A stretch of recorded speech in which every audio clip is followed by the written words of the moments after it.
2014-2019 మధ్య మనం ఎన్నో మంచి పనులు చేసినా తాము చెప్పుకోలేకపోయామని ఏపీ సీఎం చంద్రబాబు నాయుడు అన్నారు. ప్రజలకు మంచి చేయాలనుకునే ఆలోచనలో తాను పనిచేసుకుంటూ పోయానని చెప్పారు.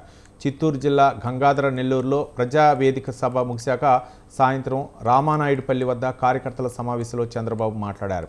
కొందరు నేతలు సొంత పనులు చేసుకుని పార్టీని విస్మరించారని చెప్పారు.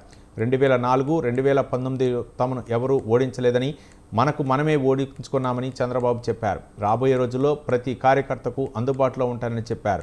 పొలిటికల్ గవర్నెన్స్ను నిజమైన స్ఫూర్తితో అమలు చేస్తారని సీఎం చెప్పారు. పార్టీ కోసం ఎవరు కష్టపడి పనిచేస్తున్నారు, ఎవరు కబుర్లు చెబుతూ తిరుగుతున్నారో గుర్తించేందుకు స్పష్టమైన వ్యవస్థను ఏర్పాటు చేశామన్నారు చంద్రబాబు. 2004లో 2019లో మనల్ని ఎవరు ఓడించలా, మనల్ని నేనే ఓడించుకున్నా. ఒక అబ్సెషన్తో ముందుకు పోయా. ఏంటి, ఈ రాష్ట్రాన్ని బాగు చేసేయాలి, రాత్రే బాగైపోవాలి. బాగు చేశాం. చరిత్ర మీరు చూస్తే 95 నుంచి 94 నుంచి తెలుగుదేశం పార్టీ 2004 వరకు మనం తీసుకున్న నిర్ణయాలు, అప్పుడే ఆర్థిక సంస్కరణలు వచ్చాయి, అప్పుడే ఐటీ విప్లవం వచ్చింది, అప్పుడే లేటెస్ట్ టెక్నాలజీస్ వచ్చాయి. అందులో భాగమే థామస్ కూడా, నేను బయోటెక్నాలజీ మాట్లాడితే ఆయన బయోటెక్నాలజీ తిరుపతిలో కోర్సులు పెడితే అక్కడ పోయి చదువుకొని ఎంబ్రియో టెక్నాలజీలో స్పెషలైజ్ చేసే పరిస్థితికి వచ్చాడు. అట్లా చాలామంది బాగుపడ్డారు. కానీ 2004లో తెలుగుదేశం పార్టీ ఓడిపోవడం అనేది జీర్ణించుకోలేకపోయాం. మళ్ళీ 10 సంవత్సరాలు అయింది. మళ్ళీ 2014లో మీరు అందరూ ఇది ఎందుకు చెప్తున్నారంటే, చరిత్ర ఒక్క నిమిషం ఆలోచించుకుంటే భవిష్యత్తుకి మనం ప్లాన్ చేసుకోవడం చాలా సులభం అవుతుంది. మళ్ళీ 2014 వచ్చినప్పుడు చాలా సమస్యలు వచ్చాయి. మీరు గుర్తుపెట్టుకోవాలి, ఆ సమయంలో విభజనవాదం, తెలంగాణలో మనం క్యాండిడేట్లు పెడితే మన వాళ్ళందరూ పనిచేసిన 3000 మంది ఉండేవాళ్ళు, ఓట్లకు 1000 వచ్చేటివి.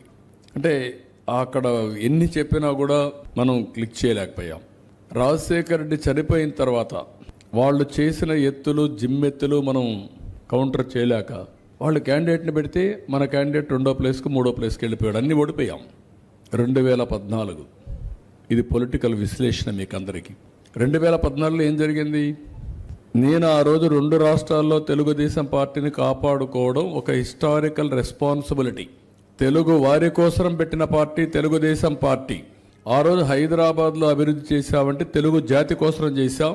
ఈరోజు తెలంగాణకు పోయింది. కానీ హయ్యెస్ట్ పర్ క్యాపిటా ఇన్కమ్ దేశంలో తెలంగాణకు వస్తూ ఉందంటే మనం వేసిన ఫౌండేషన్ ఇది. 95, 2004లో చేసిన పనుల వల్ల ఈరోజు తలసరి ఆదాయం, హయ్యెస్ట్ తలసరి ఆదాయం వస్తూ ఉంది. ఒక ఎకో సిస్టమ్ క్రియేట్ అయింది.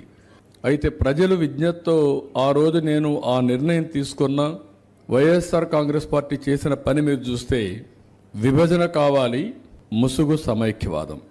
అందుకే ప్రజలు మనల్ని నమ్మారు, వాళ్ళని నమ్మలేదు. 2014లో మనకు ఓట్లేశారు. 2014 నుంచి 19 వరకు మీరు ఒకసారి చరిత్ర చూస్తే 13.5% గ్రోత్ వచ్చింది. ఎప్పుడూ జరగనంత అభివృద్ధి జరిగింది. పవర్ సెక్టర్ కానీ, రోడ్ సెక్టర్ కానీ, డెవలప్మెంట్ కానీ, అగ్రికల్చర్ కానీ అన్నీ చేశాం. డ్రిప్ ఇరిగేషన్ అన్నీ మనం చెప్పుకోలేకపోయాం. నేను తొందరలో పరిగెత్తా ఉన్నాను. నేను పరిగెత్తే మీరు నన్ను అర్థం చేసుకోలేక నేను ఇంతేలేదు నన్ను వదిలిపెట్టి మీ పని మీరు చేసుకున్నారు. లాస్ట్లో ఎలక్షన్ వస్తే తెలుగుదేశం మోటుకున్న ఎప్పుడైనా సరే విజయం మందే. ఎవ్వరు మనల్ని ఓడించలేరు.